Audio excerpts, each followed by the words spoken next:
Hi class, welcome to Social Work 648, Children and Families at Risk. I'm going to spend a few minutes introducing myself to you and just giving a basic overview of what to expect this semester and what to expect from this course. So first things first, I want to make sure you know how to contact me. My name is Vicki Klein. I'm a social worker. I live in Baltimore. You can contact me via Canvas. That would be the first kind of and preferred way to get a hold of me. You can also send me an email directly to my Widener email, vaklein@widener.edu. You're also welcome to give me a call or send me a text message if you want to set up a time to talk in person or just have a quick question about something. If you call during the workday, please leave a voicemail as I do work full time and so sometimes it's hard for me to get to my phone. You can also let me know and we can set up a Zoom session if that's more convenient or preferred for you. My office hours are generally Mondays and Tuesdays in the evening. And I say generally because that's typically when I am online faithfully grading discussion forums, but I am available throughout the week as needed, so don't hesitate to ask for a separate meeting in order to sit down and talk or to figure out something that you may have a doubt about in your assignments. Don't hesitate to reach out and ask for more time, but I'm typically online during that time. And I do make an effort to check my email and messages throughout the week and generally respond within a day. So either way, I try to be pretty accessible, but if you have something specific, don't hesitate to ask. So just a little bit about me. I currently work as a social worker at Johns Hopkins Community Physicians at the East Baltimore Medical Center. My work history reflects a journey through many types of service delivery. I've always tried to find a balance between direct service, that being accompanying the lived experiences of people in situations of vulnerability, and a commitment to social justice. This work has been about working side by side with families at risk and those who are deeply resilient.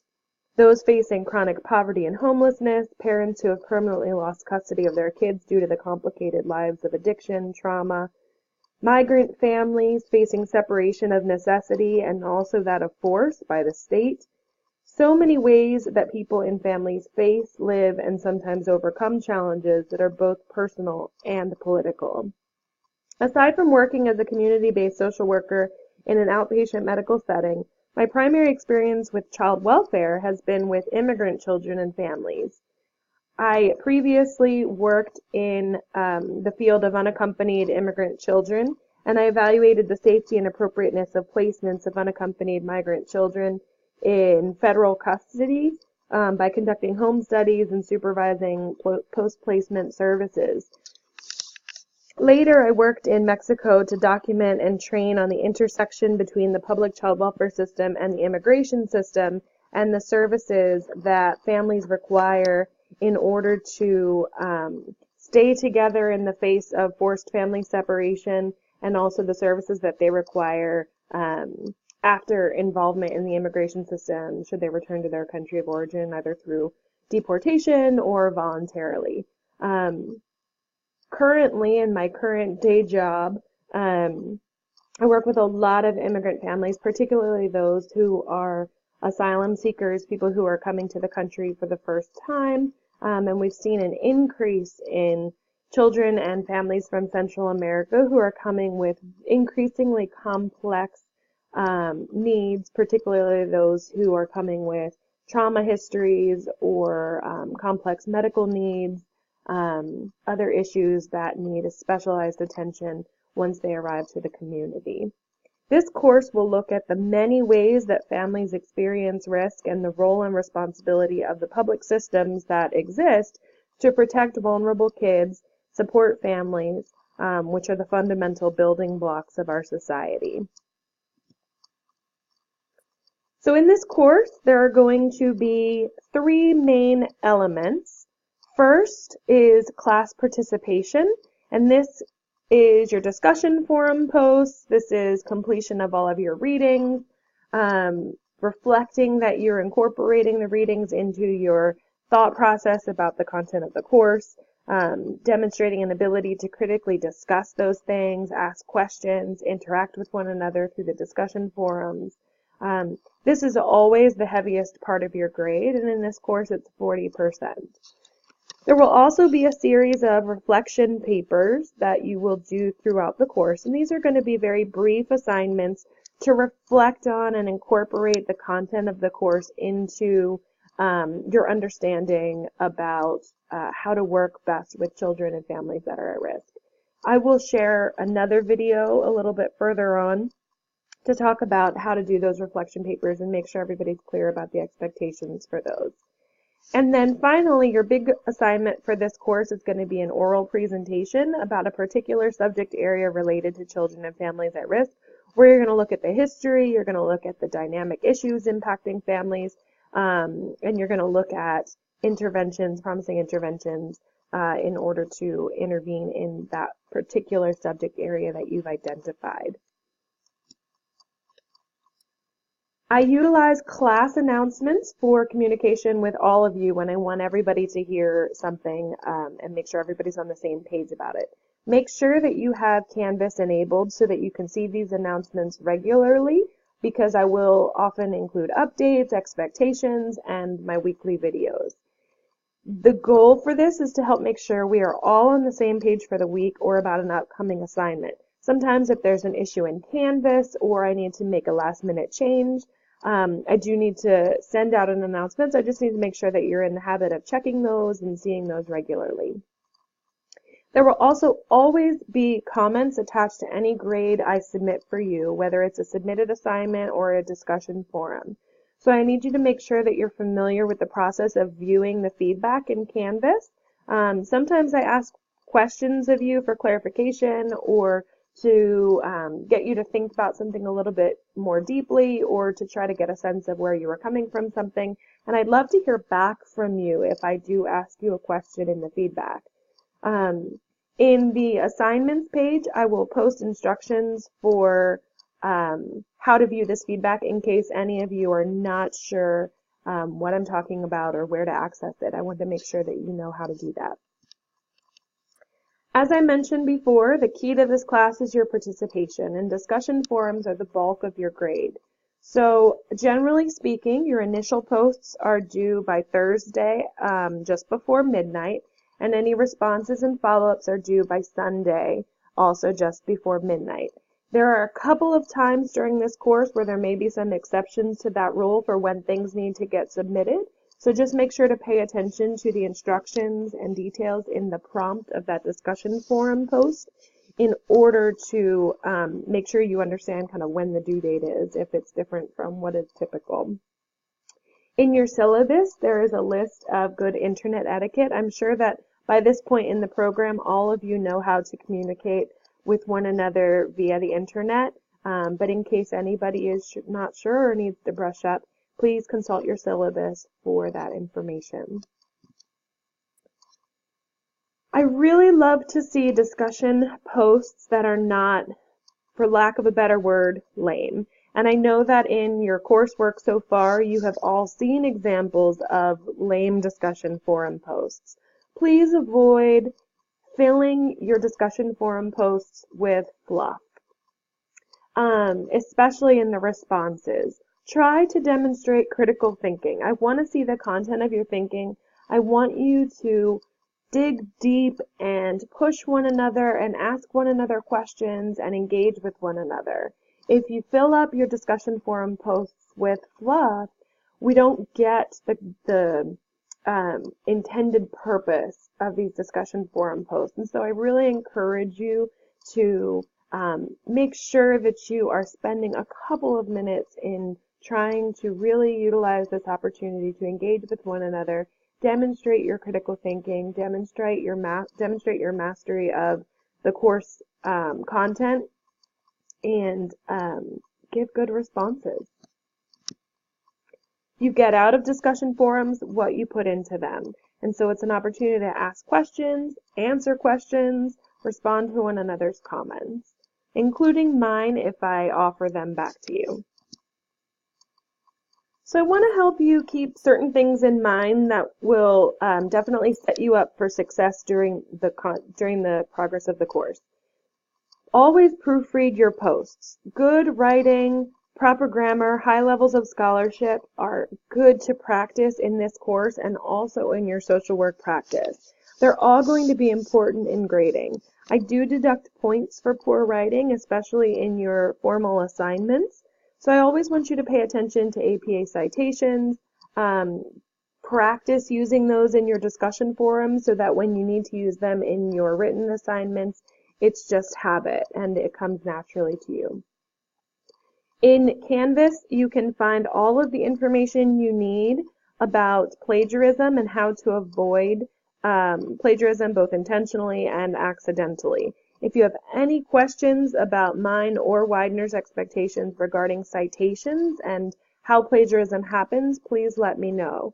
I hope that by this point in the program you are fully aware of all of the policies around plagiarism, and I expect it not to be an issue in this class, but please, please, please familiarize yourself with those policies and definitely ask any questions that you might have about that. Due dates for assignments are posted. Please communicate promptly about any issues that may impact your ability to meet a deadline. I do deduct late points if you have not requested an extension for an excused extension 24 hours in advance. I try to be understanding. I know that we are all busy people. We all have families. We all work. We're all engaged in this program. But there are due dates for a reason in order to keep the course moving along towards the end date. So we just need to make sure that we respect one another's time and ability to complete all of the requirements of the course. But if something comes up, please talk to me about it and we can figure out a way to work together.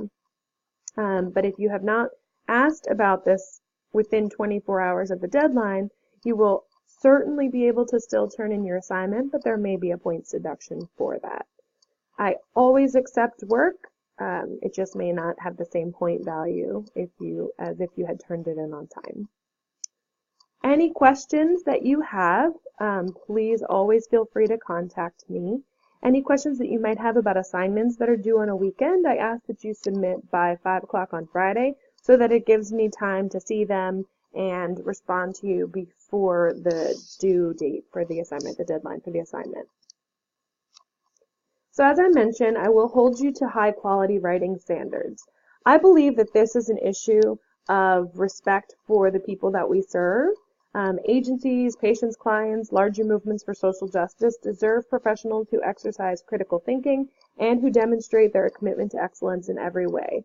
In this program, as it's an online program, everything is written. That is the way that we have to communicate with one another by and large. So that demonstration of excellence in your work begins with the way you present your thoughts in this program. I also commit to offering thoughtful feedback. I spend a lot of time with each of your assignments and try to offer feedback that's intended to strengthen your work for the next assignment or for future efforts, whether in this program or in the field. Sometimes that means I will offer constructive criticism about your research, writing, or chain of thought. My hope is always that this feedback will be useful for you and that you will approach it with an open mind.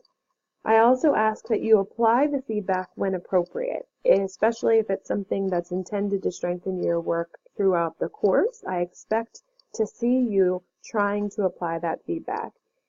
If you ever have questions or concerns about something that I've commented on, please ask and engage with me in a conversation about what that is. I can only respond to things that I hear from you about. I also try to give you feedback in a timely manner. I try to get your assignments and posts back to you within the week that you submit them, especially if you have another assignment for which you may need those comments and the feedback on the previous assignment in order to complete. Sometimes I ask follow-up questions in my comments to you or in your discussion posts, and I just ask that you make an effort to engage back with me because I really do want to know your thoughts and I really want to hear kind of your reflections on some of these topics. So throughout this course, I'd ask you to challenge yourself. A lot of you are coming to this course and to this program with a lot of practice experience in the field already and a lot of personal experience that impacts your understanding of these issues and the way that you practice social work. So I just ask you to think critically about all of your experiences and all of the previous understanding that we bring to the table. I also want you to think critically about your understanding of social justice, community, problems and solutions, power, oppression, and what it means to be a community-engaged social worker working with families and children. Think about what are the expectations and assumptions that you bring to this work. How is it that you are showing up in the work with vulnerable children and families? I also invite you to think critically about the course materials. This is where I want you to bring your practice experience to the table. Bring your questions and ideas to the table. Incorporate these into your discussion forum responses. Some of the material in this course may resonate with you, and other of the material in this course may rub you the wrong way, or it may kind of push you to think about something in a way that you haven't before, or you may disagree with it. So raise those questions. Bring those things up in discussion. I also invite you to ask questions of yourselves, one another, and the institutions that we're a part of. Be willing to deconstruct your understanding of these institutions in order to assess whether we are employing the best interventions we can be for vulnerable children and families. I say this because, particularly when looking at the institutions that serve families and vulnerable children, are offered as there's a lot of concept of the status quo, and we're offered an opportunity to really look at the ways that the institutions that we have, whether that's the public child welfare system, whether that's, public benefits, whether that's early childhood education, whether it's community-based organizations, whatever the institutions that impact the lives of children and families at risk are, we have an opportunity to really look at them and say, are there times when we have overstepped ethically? Are there times when we have prioritized political goals or prioritized funding priorities over the needs and effectiveness of these interventions for families? So as social workers, what does that mean for us as we engage in practice and as we try to engage families to look at their strengths to help them improve, help them have the best outcomes? So we need to kind of deconstruct what we understand about why things are the way they are in order to ensure that we're willing to commit the resources and time that we need to best serve families in this time. Related to that, I invite you to think outside the box. Be willing to be uncomfortable, demonstrate critical thinking and problem solving in order to deal with these very complex issues. None of this is black and white. All of it is dynamic. All of it is influenced by policy and also personal choices. And so we need to be able to kind of think creatively to identify strengths both personally and politically, systemically, in order to make sure that we are coming up with the best possible solutions for families in need. Most of all, throughout this course, I invite you to have fun. Enjoy the material, enjoy the opportunity to reflect on your own experiences and your own perspectives on these issues through the reflection papers, and enjoy the learning process. I invite you to send me a quick message this week sometime to tell me a little bit more about you. I love hearing from you. So if you're not sure what to say, let me know what you hope to gain from the course, a little bit about what kind of social work you want to practice or what you've been doing, and maybe a little bit about what your experience has been so far in the program.